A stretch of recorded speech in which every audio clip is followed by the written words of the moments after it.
can see, we scored this morning. 8 o'clock bird, and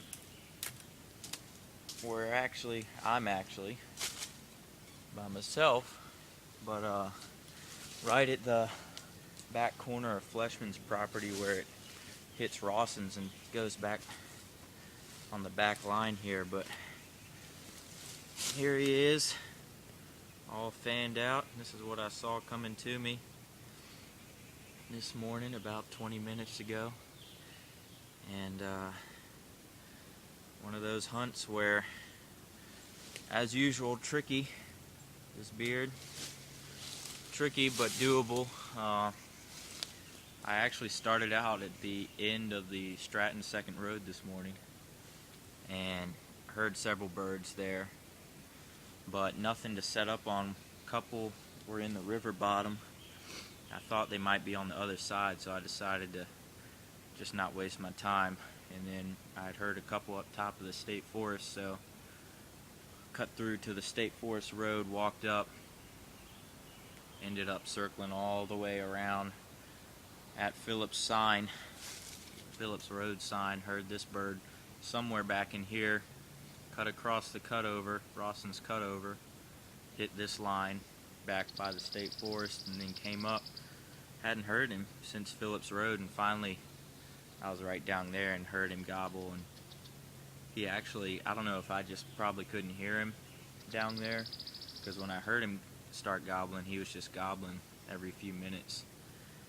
And came right here. I was trying to get out to the hardwoods right there. You know, it opens up to hardwoods about 50-60 yards further down the line here, but I got right here and he gobbled right over there, and I couldn't do it. And I heard a hen yelping with him, and I said, oh man, this is going to be tough. But I sat down, didn't have time to really get a good setup. You can see it's kind of thick in here,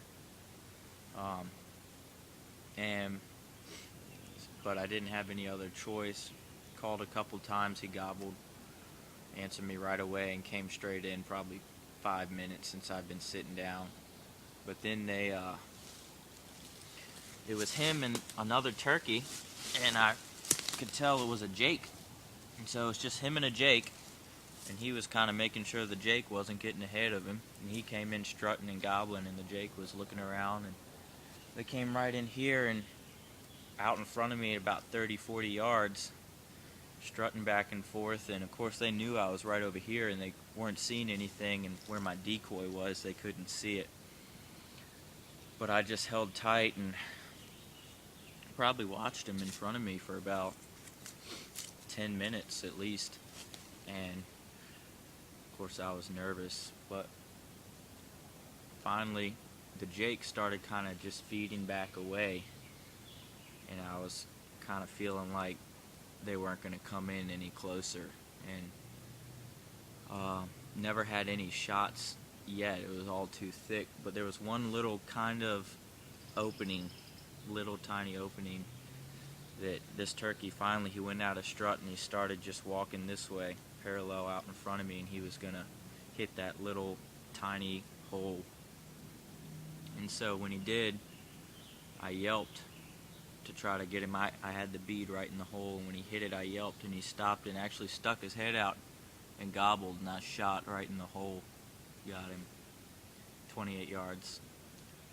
But it was tough. If he didn't walk the right way, I wouldn't have been able to get a shot.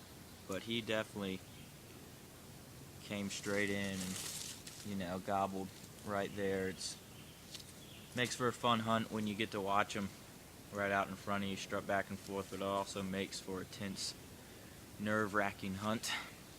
So I'm glad I was able to keep my nerves on this one at least. You can see he's got pretty decent spurs, at least a 3-year-old, maybe a 4-year-old, about an inch, definitely not 2, so nice bird, about a 11-inch beard probably. So this is opening morning. here, New Canton Hunt Club, Cumberland County, Virginia. It's actually April 14th today, 100th anniversary of the sinking of the Titanic. And I am here turkey hunting, late opening day. Next week we are going to hit the woods in the mountains, as well as North Carolina. So luckily I got a couple tags left. We'll see what happens. There's an inchworm. Inchworms have been terrible this year. So there he is, and that's that here in old yonder Fleshman hardwoods.